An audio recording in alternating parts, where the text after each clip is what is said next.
ఆదిలాబాద్ జిల్లా బసరత్తూర్ మండలంలో దిగ్నూర్ గ్రామం త్రాగునీరు, వీధి దీపాలు, డ్రైనేజీ పలు సమస్యలపై పట్టించుకుని అధికారులు. బాజరత్తూర్ మండలంలోని దిగ్నూర్ గ్రామంలో పలు సమస్యలపై గ్రామస్తులు కేదార్ నాగనాథ్, అందే ప్రకాష్, కూరలి రాజు, కూరలి రాజామని మాట్లాడారు. ఎండిఓ గానీ పట్టించుకుంటా లేరు. నీళ్ళ కోసం 3 సంవత్సరాల ఉంది పరిశానలో ఉన్నారు. సర్పంచ్ ఉన్నప్పుడు అన్ని పనులు మంచిగా జరిగినాయి. ఇప్పుడు సర్పంచ్ లేదు కాబట్టి పనులు సరిగా జరుగుతలేవు.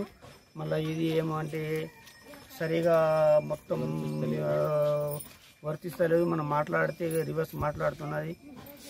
అది కూడా మళ్ళీ ఏమన్నా అంటే బెదిరిస్తున్నది. అది ఏది సరిగా కాదు. అంటే ఈ పాపం పని కోసం పోయేటోళ్ళకు బాధలు అవుతున్నది. ఏదో గంగారాం కానీ ఎవరు కేంద్ర గంగారాము బోర్ నుంచి నీళ్ళు తీసుకుపోతున్నారు. రోజు పొద్దుగాల 6 గంటల నుంచి 9 గంటల వరకు నీళ్ళు మోస్తున్నారు. అప్పుడు నీళ్ళు మోసి పనికి పోవాలంటే వాళ్ళకు ఇబ్బంది అవుతున్నది. పాపం వాళ్ళు గరీబ్ మనుషులు, వాళ్ళు పని చేసుకోవాలన్నా మరి నీళ్ళు మోయాలన్నా ఎట్లా బతకాలన్నా అది కొంచెం ఆలోచన ఆఫీసర్లు తీసుకొని దాని మీద యాక్షన్ తీసుకుంటే మంచిగా ఉంటుంది అని మేము చెప్తున్నాం.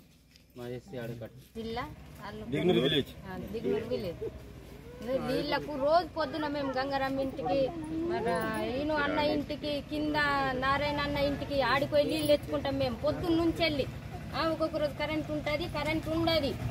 మేము నీళ్ళు మోసుకోవాలన్నా, చేనుల కైకిలు చేయాలన్నా, మరి ఇంటికాడ ఏమో పనికి పోకుంటేనేమో కడుపులకు రాదు సార్ మాకు. మా ఇంటికాడ చేసుకోవడం లేరు. మరి తొవ్వ ఇంకా మంచిగా లేదు మాకు. ఇళ్ళల్లో 3 బోర్లునే, బోర్లలో ఒక్క బోర్ ఇంకా లేదు, నీళ్ళు ఇంకా లేవు. ఉంటారు నల్లలు ఇంకొక రోజు వస్తే ఒక రోజు రావు. ఏడంటానే చెత్త, ఏడంటానే దింగానే ఉన్నది. గవర్నమెంట్ నుంచి వెళ్ళి ట్యాంకర్ ఉన్నది కానీ ట్యాంకర్ ఇంకా మాకు, మా కొడుకు చనిపోయినప్పుడు ఇంకా మాకు ట్యాంకర్కి వెళ్ళి నీళ్ళు ఇంకా అదే లేదు. మేము ఊర్లే ఆడ ఫిల్టర్ నీళ్ళు కొనుక్కొని స్థానాలు అవి ఇవి వేసుకున్నాం. మేము 5000 ఫిల్టర్ నీళ్ళు తీసుకున్నాం మేము ఆయన దగ్గర. ఇక దేని గురించి ఉండి గవర్నమెంట్ ఇక సెక్రటరీ మేడం ఎవరు గట్టిగా మాట్లాడతారో వాళ్ళ మీద కంప్లైంట్ ఇస్తుంది. బజరత్నూరు పోయి దేని గురించి ఇస్తుంది? వాళ్ళు మాట్లాడితే వాళ్ళని తీసుకుపోవడు, గౌరవం ఆడికి పోయి కేసు చేసుడు. వాళ్ళు మాట్లాడద్దు ఆమె గురించి. నల్లలు అయితే 4 రోజులు వస్తాయి, 3 రోజులు వస్తాయి, నల్లలు రానే రావు.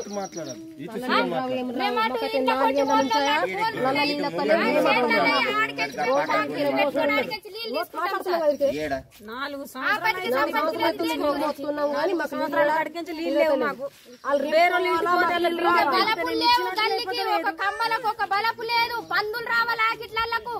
తెల్లందాక పిల్లలు జల్లలు బయటకు ఎత్తిన ఇండ్ల కురకాల మేము పందులు చేయబట్టి ఒక్క బలపించుకున్నది సార్. మీరు ఇప్పుడు తిరిగిండ్రు కదా, మా ఇండ్లేమో మూలకు, నీళ్ళేమో నడువులు లెక్కించి తీసుకుపోవడు. కైకిలేమో 9-10 కైకిలు పోవాలా. ఎప్పుడు మేము వంటలు చేసుకోవాలా, ఎప్పుడు నీళ్లు పోయాలి, ఎప్పుడు కైకిలు పోవాలా మేము? ఇది పద్ధతి ఉన్నదా ఊర్లే? తొవ్వలైతే ఒక్క రోడ్ ఇంకా మంచిగా లేదు, రోడ్ సరిగ్గా లేదు. తుక్కు చెత్త ఏడంటే అన్ని చెత్త ఉంటది, ఊడారు చెయ్యారు.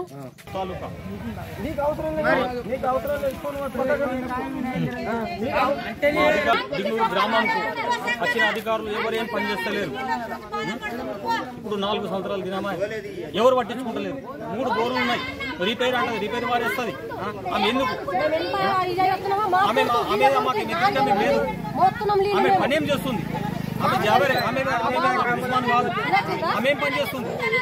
ఏం చేస్తుంది? ఎస్సీ వాడకు ఆమె సాయం ఏం చేస్తుంది? ఆమె పని ఏమున్నది? ఏం చేయాలా? 10 వాడికి ఎంపీడీ కంప్లైంట్ ఇవ్వాలా, ఆమె చేయాలా. వస్తావు గ్రామ పంచాయతీలో కూర్చుని ఊకుంటావు, ఇచ్చోలోకి పోతావు. మరి మా గల్లీకి ఏం కావాలా? 3-4 సంవత్సరాలు ఇల్లు ఆడకట్టు ఏమని అంటేనేమో రివర్స్ అవుతుంది.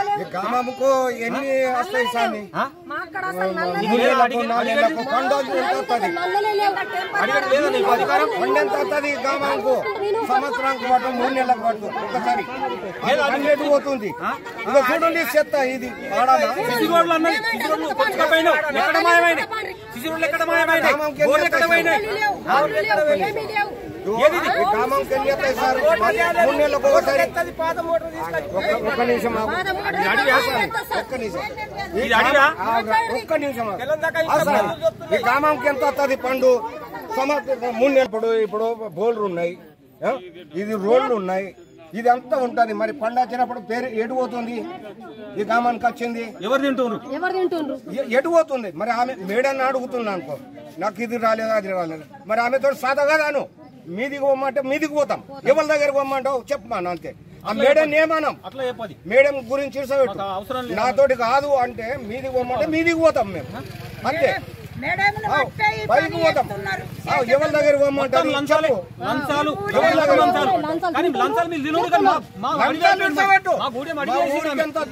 పండు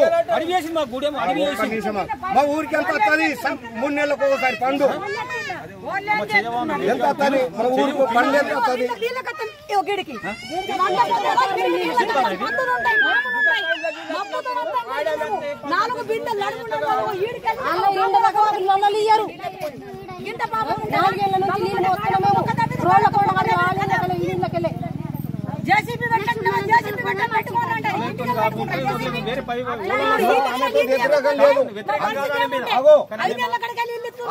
వ్యతిరేకం కాదు, మాతోటి అయితే లేదు, మీతోటి చేస్తలేడు, అతని దగ్గర పోయి మాట్లాడు అంటే మాట్లాడతాం. పండు ఎంత వస్తుంది? సంవత్సరంకు 3 నెలలకు ఒకసారి ఎంత వస్తుంది మా గ్రామంకు పండు? అది లెక్క. సెక్రటరీ మేడం అడిగిన, నా కొడుకు చనిపోయిన బాధల మాకు ఒక ట్యాంకర్ కావాలని అడిగిన. ట్యాంకర్ బలిగిపోయింది అని ట్యాంకర్ తీసుకొచ్చి ఇవ్వలేదు. ఫిల్టర్ వాటర్ తీసుకొచ్చి నా ఇంటికాడ వాడుకున్నా, దినాలు ఖర్చు చేసుకున్నా. 20 సంవత్సరాల కొడుకు నేను బాధలో ఉన్నా. మేడంకి నేను ఏమన్నానంటే, నేను డెప్యూటీ డిపార్ట్మెంట్ కోసం వస్తే, అరే నేను డెప్యూటీ డిపార్ట్మెంట్ ఇప్పుడు రాని, ఇప్పుడు ఏడ ఉంది రానన్నది. అయితే ఇంతకు ముందు నేనేమన్నా, మేడం మరి ఇప్పుడు వీలు కాకుండా రేపు ఇవ్వండి అని అన్నా. సరే మేము మరి బలపలు తీసుకొచ్చారు డిగ్లరు, బలపలు ఇక్కడ ఉన్నాయి, మరి బలపలైనా పెట్టిపోయింది, బాగా ఇబ్బంది ఉంది, మా ఇండ్లు లాస్ట్కు ఉన్నాయి అని అంటే ఏమంటది, బలపలు ఉన్నాయి ఇంటికాడ పెట్టేటోడు లేడు. పెట్టేటోడు వ్యక్తికి ఆల్రెడీ ముందు పెట్టిన తర్వాత ఆయనకు డబ్బులు ఇవ్వలేదు, ఎవరైనా కూలి పనికి పోయేటోళ్ళు. ఆయనకి ఇయ్యనన్నా ఆయన ఏమన్నా నేను పెట్టాననగా తీసుకుపోయి ఇంటికాడ పెట్టుకుంది. మోటార్ తీసుకుపోయింది ఇంటికాడను పెట్టుకున్నది. ఒక్కళ్ళకంటే హైదరాబాద్లో ఉన్నది, ఒక్కళ్ళకంటే షాప్లో ఉన్నదని. నేను గట్టిగా మాట్లాడితే నా మీద ఎస్ఐ దగ్గర కంప్లైంట్ చేసింది. బజారత్ మండలిలో ఎస్ఐ సార్కి కంప్లైంట్ చేసింది. ఎస్ఐ సార్ ఏమో నువ్వు ఎక్కడున్నా నా దగ్గరికి రా అంటే, నేను సార్ నువ్వు ఊళ్ళో వచ్చి ఇన్కోర్ చేయు, దేనికంటే దానికి రజ్జు పడతా అని చెప్పిన తర్వాత సార్ ఏం చేసి ఇన్కోర్కి పంపిడు. ఇన్కోర్ చేసిన తర్వాత మొత్తం తప్పులు మేడం వెళ్ళినాయి, కింద తలక వేసుకొని మేడం వెళ్ళిపోయింది. సార్ అదే మాట మీద ఉండిపోయాడు. అదే రియాక్షన్ లేడీస్ ఉన్నారు, మేము జెంట్స్లో ఉన్నాం, మా ఊళ్ళో ఇబ్బంది ఉన్నదని మేము ఏదైనా గ్రామ పంచాయతీ కోకుంటే ఏడిపోతాం, ఏదైనా ఇబ్బంది ఉంటే. ఈమె ఎవరి మీద వాళ్ళ మీద కంప్లైంట్ చేస్తే ఇప్పుడు నెస్సావు.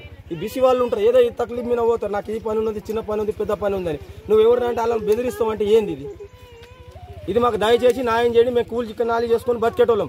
10 గంటలకు కైకిలు పోవాలా, వీళ్ళు 9 గంటలకు పోయేటోళ్ళు 10 గంటలకు పోతే చేనోళ్ళు మనకు కూలి ఇస్తారా? మేము మా పరిస్థితి ఏంది? మాకు ఉన్నాయి 10 ఎకరాల భూమి లేవు, మాకేం తోట భూములు లేవు, మేము పని చేస్తేనే మా బుక్ ఆడాలా. మరి మాకు దయచేసి ఇది ఒకటి మంచిగా చేయండి. మళ్ళీ ఇంకోటి మిషన్ బాగా మొత్తం పైప్ లైన్ బంద్ ఉంది, జేసీబీ పెడతా, అది పెడతా, ఇది పెడతా అని చెప్తుంది. వాళ్ళ ప్యాక్ చేస్తున్నది, వెళ్ళిపోతున్నాయి. మళ్ళీ ఇంకొకటి సార్, దయచేసి మన కాంగ్రెస్ ప్రభుత్వం నుంచి ఆ ఇండ్లు వచ్చిన స్టార్టింగ్ 6 ఇండ్లు బిస్సికి 2, ఎస్సీకి 2, ఎస్టీకి 2 అన్నారు. తీసుకుపోయి ఎస్టీకి 3 నూకిండ్రు, ఎస్సీకి 1 ఇచ్చిండ్రు, బిస్సికి 2 ఇచ్చిండ్రు. మా పరిస్థితులు ఇట్లా చేస్తున్నారు. ఇప్పుడు సెకండ్ లిస్ట్ వచ్చింది, ఇప్పుడు 10-15 రోజులే ఆ లిస్టు కూడా పెట్టుకున్నది. ఇప్పటిదాకా వాళ్ళకి డివైడ్ చేయాలి, పలానాకి ఇచ్చిన అంటుంది, ఏది ఇచ్చింది లేదు. ఏవో నంబర్లు అట, ఆ నంబర్లు మరి ఊళ్ళో ఎవరు కరెక్ట్ ఇవ్వాలి, కులంకి 2 వచ్చినప్పుడు ఇవ్వాలా కదా, ఇవ్వలేరు.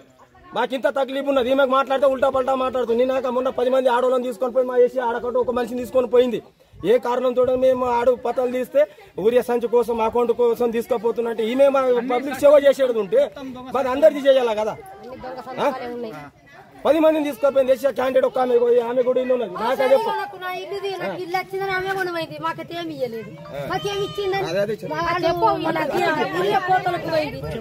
ముగ్గురం పోయినాం సార్, మాకు వచ్చింది 3 కిండ్లు, 3 పోయినాం.